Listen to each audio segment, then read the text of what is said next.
Hello and welcome to Right from the Kickoff. I'm your host, as always, William Bellis, and we are joined by the one and only Joe Wright. I'll ask how you're doing, but we'll get on to that shortly with a whole lesson Brendan Rodgers debacle, won't we? Yeah, we will. Am I doing all right in myself? Yes. Am I doing all right in a football sense? Very much so not. Yeah. But Yeah. like I say, I'm a Forest fan, as people know, and you're a Leicester fan, and it consumes you. That's the thing about football, it affects your mood. When we're doing well, we just feel so much better in ourselves, don't we, Joe? Yeah, we do, and I've had 7 years of it. Do you know what I mean? I've not realistically on a weekly basis. Obviously, there are going to be weeks where you're going to be feeling down, but I've not felt this down about the club since the days of sort of Championship football, League One football. So yeah. Yeah. Well, we'll see what happens. But before we get started, don't forget to hit the like button, subscribe if you haven't already, and follow us on our social media platforms: Facebook, Twitter, Instagram, and TikTok. We'll be posting a lot more on TikTok in the next few weeks, won't we, Jay? Yeah, yeah, Giving our thoughts and yeah, little snippets of games and stuff. So let's get started then. So we thought we'll get started with the whole sack race. Now we've already lost our first manager, Scott Parker from Bournemouth. Uh, did you think it was harsh, or after the comments he made after the 9-0 loss to Liverpool, do you think it was right that he left or got sacked? yes. I do think it was right. I think it's important to where I'm coming from with this opinion is it's important to realise that it's not results related. This one, I think if it was results related, I don't think the owners would have sacked him. And I think Yeah, the owners, you got to realise with football owners, and obviously we'll go into this with Brendan Rodgers and Leicester later. But they don't like to be, as you said last night when we were talking, well, they don't like to be publicly criticised, do they? yeah, they were just left out in the dirt, weren't they? Yeah, and I think Scott Parker, Bournemouth are very much a club where going in to manage them, going into doing all this sort of stuff, they're not going to be able to spend the funds of a Fulham, who are a London club, don't forget as well. And then you got the likes of Nottingham Forest, much bigger club than Bournemouth. I mean, Nottingham Forest have basically signed a whole new squad. Never mind a whole new team. Yeah, But that's because they're trying to stay in the Premier League and they've got ambition. I understand, but you've got to be honest where the teams lie. And I think Scotty Parker just didn't help himself. I think he's a decent manager. I think he's got a lot to learn though. Still yeah. very young. He's only young for a manager, isn't he? Like you Yeah, say. And and just for context, they've only spent £22 million. Forey spent twice that on one playing against White. That just shows the context of it all. It's yeah, and still more than Leicester though, mate. yeah, but More than having said Leicester. that, what the manager said, they want to be sustainable. That's why they haven't signed many players. But to be sustainable, you need to be able to stay in the league initially. You know Yeah, what I mean? yeah. And it's just, and from sacking Rodgers, who do they bring in now? Like, You mean who do you sorry, think? sacking Parker? Yeah. Yes, sorry, my apologies. I don't really know, to be honest, because honestly, if I'm the one manager that kind of sticking out to me, and we've spoken about him, is Sean Dyche, the one that's out Yeah, there, kind of he's free, and he'd get anybody out of a relegation battle in but do you terms. think he would get Bournemouth out of the bottle if he did go there? No, I'm not sure he would, and here's why. I mean, even with he did so well with he would match quite well to Bournemouth because obviously they've got a very very limited budget. But I know there's a bigger team out there that might be sacking the manager very soon, We'll come to that who, later. who have got very Later. much better talented squad than Bournemouth. You can't deny that. But I agree. no, I think with just going on to Bournemouth, I think it's going to be difficult because it depends on who they get in and who they want to go. It kind of came out the blue. But no, I think honestly, I feel like I feel like Bournemouth are going to be in trouble this season. We've both said it. I still think they will finish in 20th place. I honestly can't see them picking up many more points. Obviously, they got a good point this week against Wolves, but again, new manager bounce kind of showing the players. And again, we're in the first sort of 10 games. You're getting that new team bounce. You're getting that new kind of atmosphere sort of thing. So there is going to be but the midway through the season is going to be the point. And is it going to be different this year? Because obviously we have that mid-season break with the World Cup. Yes, I think that'll do teams like Forest and other ones who bought a lot of players in the world of good. Yeah, it will. It will. Obviously, you'll also be having a couple of players go off to the World Cup, I think, as well. Don't forget. But yeah, I think yeah, it's a difficult one. I honestly can't put a name because I don't think Sean Dyche wants to go to Bournemouth. I don't think he deserves to go to Bournemouth. I think he deserves a slightly bigger job, like an Everton, Aston Villa, or a Leicester. Yeah. So, we'll see. Speaking of which, you named all the clubs which are under the cosh at the moment. Yeah, well, that's a nice little segue. So nice little segue. So let's move on to Brendan Rodgers. So, Joe, I'm going to hand this over to you because to say you've had a shaky start of the season is to put it lightly, hasn't it? Joe, can you just explain to us the situation? Right. Okay. So for anyone who's not aware, and I think it needs to be said, first things first is obviously a lot of the Leicester fans, including myself, have been kind of in the dark as to why we haven't been signing players. Obviously, we sold Wesley Fofana for 75 mil plus add-ons, around about 80 mil, 85 mil in add-ons. But then we brought in this Foz from Rennes in France. I think he's going to be a decent centre-back. I've seen his highlights. He looks pretty decent, but we've kind of just gone for a replacement. We've spent 15 million on him. We didn't bring anyone else in yesterday. And obviously that's breeding frustration within the squad and definitely with Brendan Rodgers. But the reason I'm starting here is in the matchday program yesterday before the Man U game. If you have got time today, have a look online. He basically explains the situation.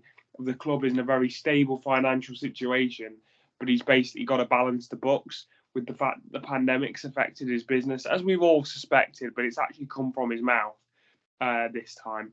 And he's basically said, look, we need to make sure that this is a viable business going forward, which I completely understand. To be honest, if we stay up this season, if we stay up and we finish 15th, 14th, 15th, which I still think we're capable of doing because of the squad we've got, I'll go, yeah, fair enough. Do you know what I mean? For a couple of seasons, if we just stabilise in the Premier League again, I'm happy with that.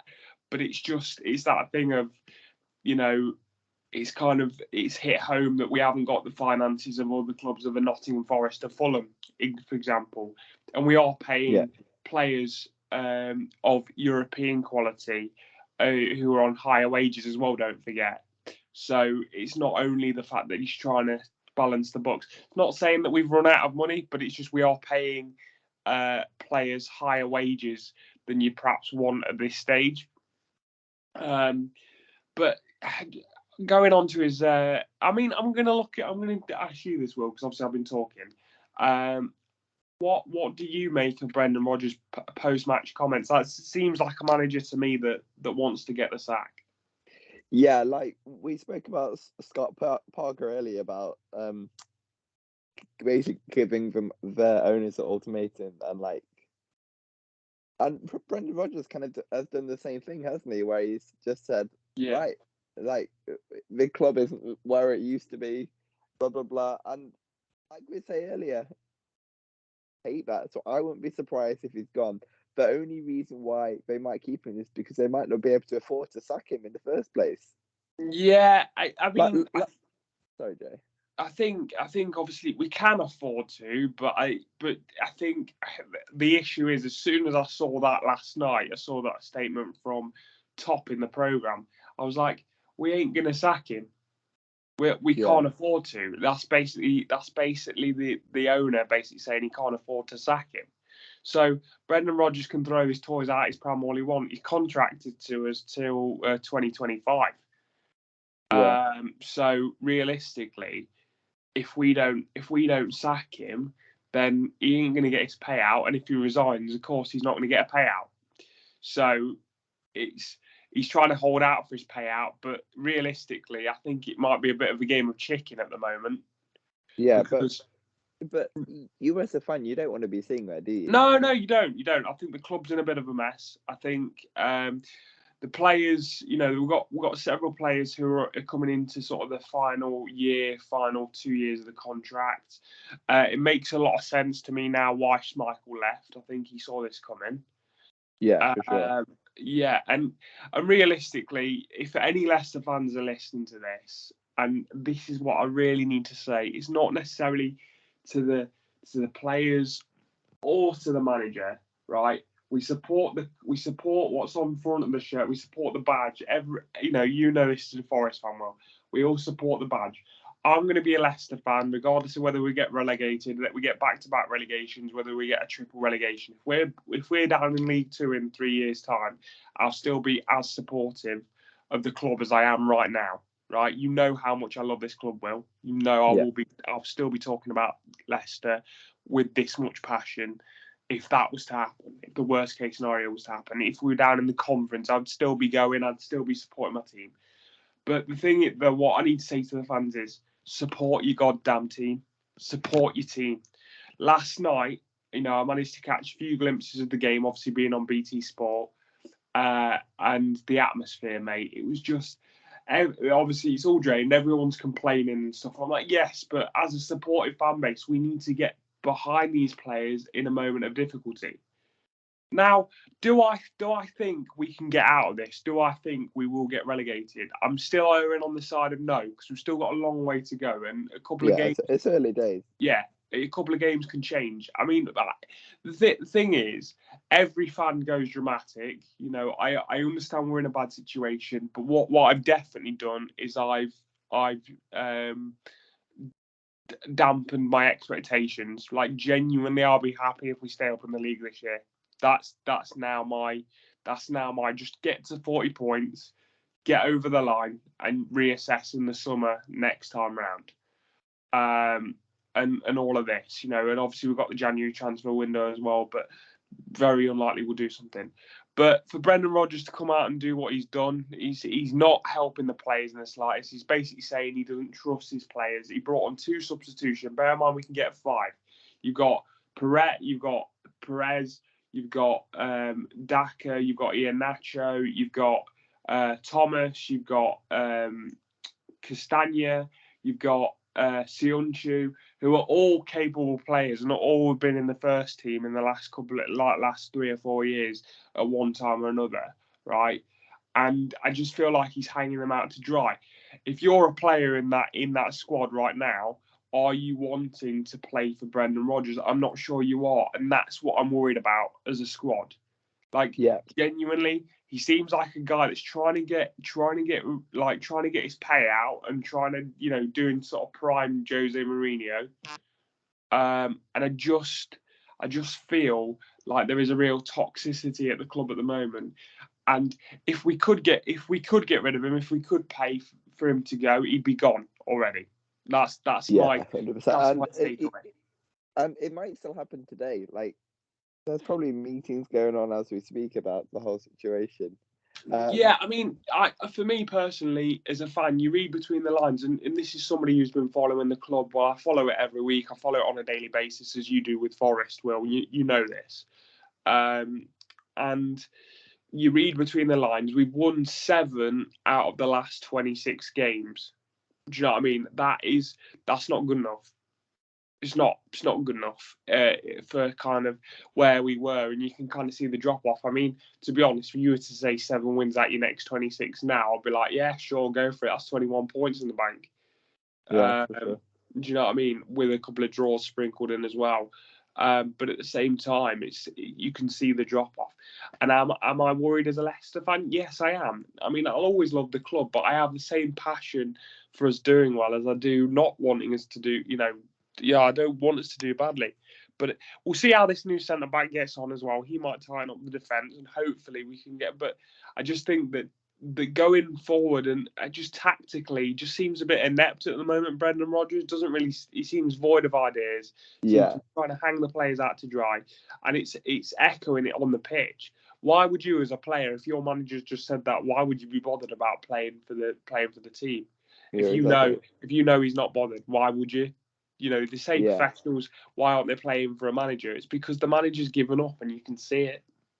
Yeah, no, I'll have to agree. So I've got an ultimatum question before we move on to Villa and Everton. If was to get sacked today or in a week or so, who would you want to bring in? I'd said last night, didn't I? You know who I'm going to say. Sean Dyche. Yeah. The reason for that is, and it sounds ridiculous because they're completely tactically, it's two different managers.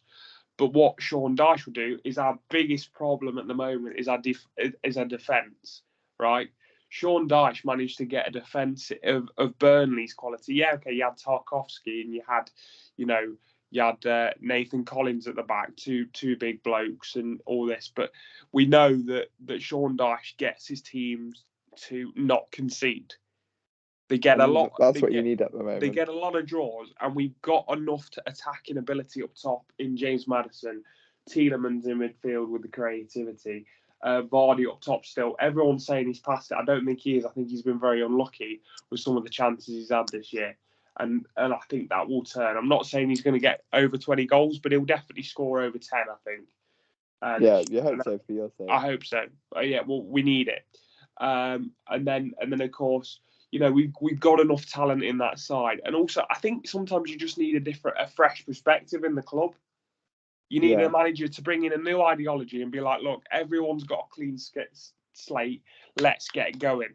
Do you know what I mean? Yeah, and I think it's going to be interesting. And I feel like Sean Dyche is no bollocks, is he? Do you know what I mean? He'll go in there and he'll tell people exactly what he thinks behind closed doors. You don't see him hanging his players out to dry. At Burnley, you never saw him hang his players out to dry because he did everything behind closed doors.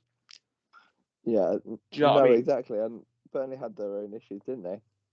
Exactly. So let's move on to.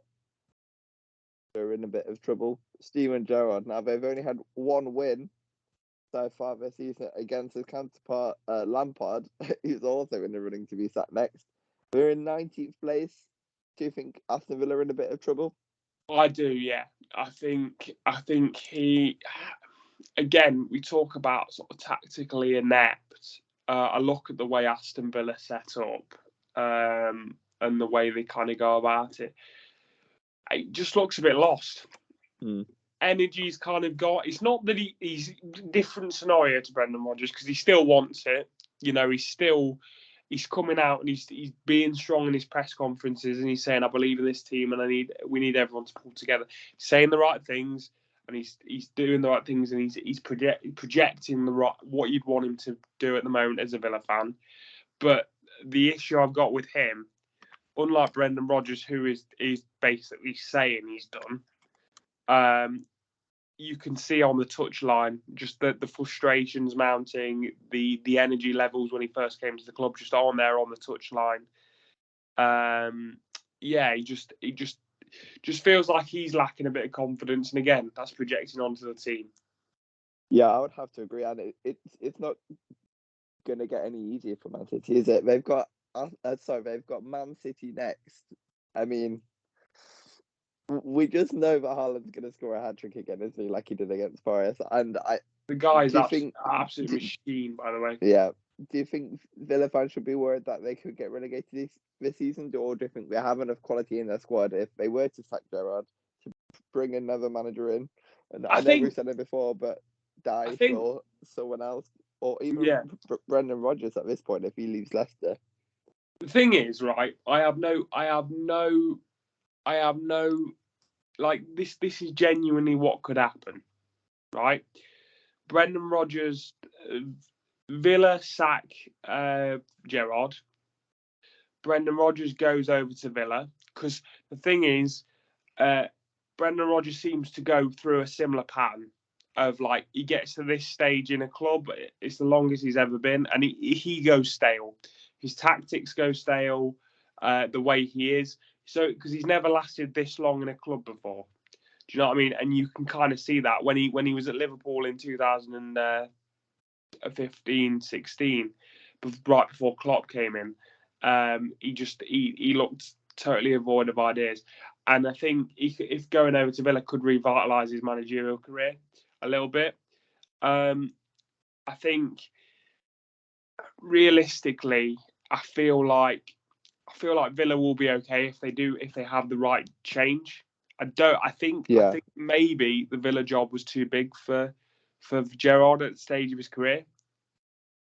If I'm being ultra harsh, I mean, you know, who knows? He could still turn it around. I think Gerrard's not as in bigger trouble as Brendan Rodgers is, in terms of not necessarily getting the sack. I think in terms of him still having the energy and the passion for it, he's still got that. And it's a very similar situation with Lampard as well, because Lampard hasn't won any games yet. They've got 3 points through 3 draws. Would you see that Lampard's in a lot of trouble as well? Everton just don't have enough quality. Yeah, and I've seen it online where they haven't been able to sign anyone because of FFP, so they have been in a bit of trouble because of that, haven't they? Yeah. So I look at Leicester, and I know I'm a fan, but I look at Leicester and I say, on paper, that team has got quality in it. Right now, it's still got quality in it. Yes, we've lost one of our main centre backs, but we've replaced him with another one. Hopefully, he's a decent enough replacement. I'm not going to one second say he's going to be as good, because I have no idea. He's not played yet. But you look at the quality in Leicester's team, you go, okay, there's enough quality there to not be in a relegation battle. On paper. I'm saying on paper, theoretically, right? Because I'm not saying for 1 second we won't be in a relegation battle. But on paper, right? You look at the Villa squad and you say there's enough quality there. You know, you got the likes of Coutinho, obviously he's injured. You know, Leon Bailey, who's still, I would say, still a quality player. Ollie Watkins, Danny Ings, they've still got that quality up top. You know, Tyrone Mings, he's not a bad centre-back. I know he's not people's favourite at times, but he's not a bad centre-back at all. You've got, what's his name? Dion on the wing. You know, so you've got quality there. Obviously, Martinez, good goalkeeper. Whereas I look at Everton's side, and feel free to kind of jump in at any point, Will, but you look at Everton's side, and I just go, that is a side for me that I genuinely look at and go, it is lacking in quality for me, personally. I mean, even the signing on deadline day, the main signing they had was Idrissa Gueye from Barcelona, who they've brought back to the club. So the fans know what they're getting with him. They've just re-signed a player. And he didn't set the Premier League alight when he was here. He was good at, you know, he's a CDM. He's good in his position, but he's not. He never stood out to me. He wasn't a player that I was like, oh yeah, he's good in his position. He was okay. He did a job, but it wasn't. Do you know what I mean? So Calvert-Lewin's completely gone off the boil, obviously with injuries and stuff. They've not really signed that centre forward they needed to sign. Yeah, I think they're just pinning all our hopes on Gordon, aren't they? Obviously, with him not leaving in the end. Yeah, but he has scored a few goals, but I think he's just a bit young still. Like, he might end up being one of the best players in the world. We don't know, but that's the point. We don't know. He could end up being like terrible. Looking at him, I've got to be honest. Looking at him, he's good. Is he worth 60 million right now? I know people pay for potential, and obviously we've just sold Fofana for 75 mil, so it's probably a bit hypocritical for me to be saying this. But you look at Gordon, and you just go, I don't see it. I don't see it. I don't see. If you stop him, you stop them. He hasn't got. He hasn't got enough around him to make him. I'm not scared of him. Basically, even though he's one of their best players, I look at him on the team sheet and I don't go, yeah, like he's gonna get a couple of assists today, or he's gonna really cause our defence issues. I'm thinking if he can have a stinker, like he has had stinkers, but again, scores a couple of goals, and because he's English and the English media and stuff, it gets inflated. For me, he's 25 mil, if that, personally, and I don't mean to be bashing on Everton fans, but even their best player for me he's severely overrated. Yeah. Well, we'll see what happens in the coming season. We'll see how many goals he scores.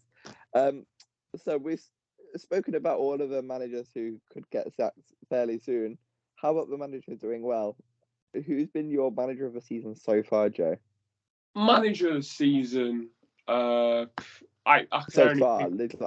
can only think of one name really that's kind of cropping up, and I know it's kind of the easy one to go for, but it has to be Arteta. Yeah. Simply because, I've never been a fan of Arteta. You talk about the banter club era across social media with Arsenal and stuff, but and again, people can say, "Oh, look at who they've played and stuff." Arsenal teams the past 5 seasons wouldn't have gone 5 for 5 against the teams they've played. They just wouldn't have. Yeah, exactly. So you can say what you want. They've got 15 points out of 15. Obviously doing really well. And like you say, Joe, you can only beat what's in front of you, can't you? Of course you can. Sets up a really good game on, I think it's on Sunday. Against Manchester United. Against Man United. I fancy Arsenal to win that. I think I think even though Man U have won three games on the trot, they've beaten Liverpool 2-1, who put in a very poor performance. Liverpool did. Granted, that was partly because of Man U. Man U did have a good performance, not knocking them. They beat Southampton 1-0, and then they beat Leicester 1-0. And I think obviously it's all about getting results and they're back on track. But I still fancy Arsenal for that one. But yeah, Arteta. He's obviously, when they're talking about the process, you can see what he's trying to implement now, and it's kind of working. It's coming together, and they have that confidence going forward to say, "Yeah, we could beat anyone on our day." You know what I mean? Yeah, for sure. I think top 4 is a must for Arsenal now, from what we've seen. I agree, but there's a lot of good teams there because I can see as being up there. Obviously, Man City, potentially Liverpool, Manchester United are on a bit of form now. Like it's up for grabs, isn't it? Look, at the end of the day, for a team to be in form, and this is kind of what I'm clinging on to, but all it takes is a couple of games. You win the next 2 games, you suddenly in form again. Do you know what I mean? Football's a very fickle sport, isn't it? Because you sit there going into, say if Leicester, for example, for what I don't think for 1 second this will happen, but say we beat Brighton at the weekend, then we go and beat Villa, and then we get a point away at Spurs, all of a sudden, it's you're up in mid-table. your whole season's turned around, and you're actually looking more at the Europa spots than you are the relegation zone, even at this early stage. Yeah, I think that brings an interesting point why teams sack managers so early on, so they have that time to rebuild the squad, rebuild the team, and stay in the league because they still have plenty of points still to fight for, don't they? Yeah, and I think personally that's why I personally would like to see Brendan Rodgers go now. I kept flip-flopping. I was on the fence. I'm definitely not changing my opinion now, just because personally, I don't agree with how he handled the situation. So I lost. It does seem like he's burned a lot of bridges. I lost a lot of faith in him last night. So I'm definitely in the Brendan Rodgers out finally. Just because of how he handled the situation. I was always on the fence. I flip-flopped with you several times, haven't I, when we've been chatting off air. But with how he handled last night, it's quite clear to me that, you don't have to be a psychologist to read between the lines of what he was trying to say. 100%. And I think it's just going to be interesting moving forward. Another manager who I want to highlight a little bit is Graham Potter. What a job he's doing at Brighton. He's been unlucky the last few games, but they're in fourth spot and the season where they can really push on because they've always had that potential. They just couldn't get the ball in the net, and hopefully this season is going to be a different season. They can start finding the net a bit more because they will be up there. Wouldn't you agree, Joe? Yeah, no, I would, and I think I've always been a fan of Graham Potter. I've just the way he plays his football, the fact that he gets a team like Brighton, and again, Brighton have some very, very good players. Don't get me wrong. You think of Trossard, Welbeck's coming back into his form. Do you know what I mean? They've got some seriously good players, and the way they like to play, it's brilliant. I mean, Sanchez, really good goalkeeper as well, in my opinion. So they've got some really good players, and the way he gets them playing. But the thing is, though, would we know these players if Potter didn't have a style? Didn't have a style and sets his team up to play a very specific way, doesn't he? Yeah. And I just really like his style. It's very attacking, very fluid, very. Brighton get a lot of chances. We've always said that, and their problem has been over the last couple of seasons. The reason they've not quite hit the heights that perhaps they would want to is they've not been able to put it in the back of the net. But actually, the chances that are created, the XG, so to speak, the expected goal stat for Brighton is always relatively high, isn't it? Yeah, it is, and it's often higher than other teams they play against, even if they don't win or get a point. But they have been very unlucky in that scenario. So let's move on to our final segment of Joe Askell Tells. So over to you, Joe. Okay, so going along the same theme of managers and stuff. Who do you actually think is going to be the first next manager to be sacked? Obviously, Scotty Parker went earlier this week. Who do you actually think is going to be the next manager to be sacked, and why? And who do you think will be the manager of the season come the end of the season? I know it's very early on, but good question. I'm going to keep this very short and sweet. It's going to be out of Rodgers or Gerrard. I think I might stick to it, but because of what Brendan Rodgers said last night, he probably will be sat next. But I'm going to go Gerrard, just because I think they're just in a bit of trouble. And manager of the season, I'm going to go for. It's going to come to bite me, but given the start and if they can sustain it, there's only one man for it: Arteta. Yeah. I think. How about you, Joe? Yeah, I can agree with that. I think the only reason Brendan Rodgers would be gone now if we had the money to get rid of him. So that's the only reason he's keeping his job. That's the only reason I can see it. If he does by the end of the day, well, if he keeps his job today, we ain't replacing it. We ain't getting rid of him tomorrow, are we? Do you know what I mean? So. It'll be interesting to see, but I think you're right. I think Gerrard could be the first one to go. I'm sticking with Lampard though, even though initially in our side bet I went for Scotty Parker, but I changed my mind. Well, to be fair with Lampard, they haven't even Everton haven't even won a game yet. They've drawn 3 games, so that could be a bit more of a tell, can't it? Yeah, of course it can. So we'll just see. And then manager of the season for me, it's a difficult one. It's a bit early, isn't it? It's a bit early. I can see why you've gone Arteta if they can keep going on in the same vein. The improvement's definitely there, but I'm gonna be boring, and I'm gonna say Pep.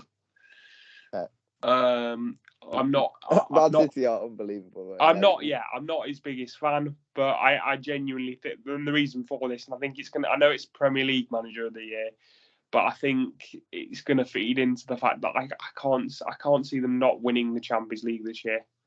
Yeah, and I think we all know a game anymore, like 11 against 11 at the end of the day. So anything can happen, but they're clear favourites at the moment. No, I mean, you say 11 against 11, but they've got an absolute. I've never seen anything like it in terms of just how Haaland has come into the his league. movement is just unbelievable. Well, He's only got 9 goals after 5 games. Like, you can't defend against it.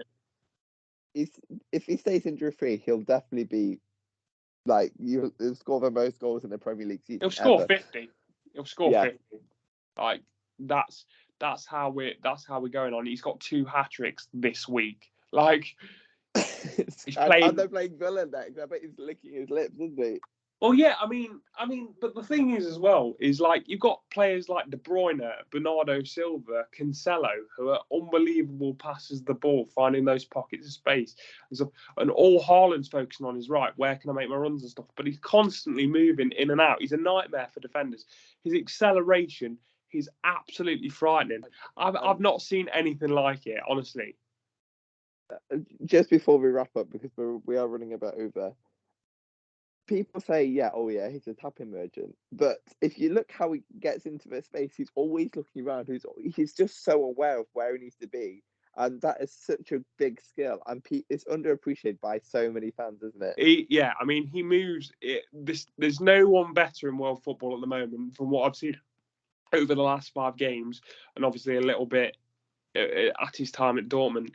There's no one better in terms of being able to find space when there's like 3 defenders in the 6-yard box, in that 6-yard box. The amount of times that those little intricate movements to get his tap in. And to be honest, a lot of the time he's just gambling the ball's going to fall his way when he moves into that space.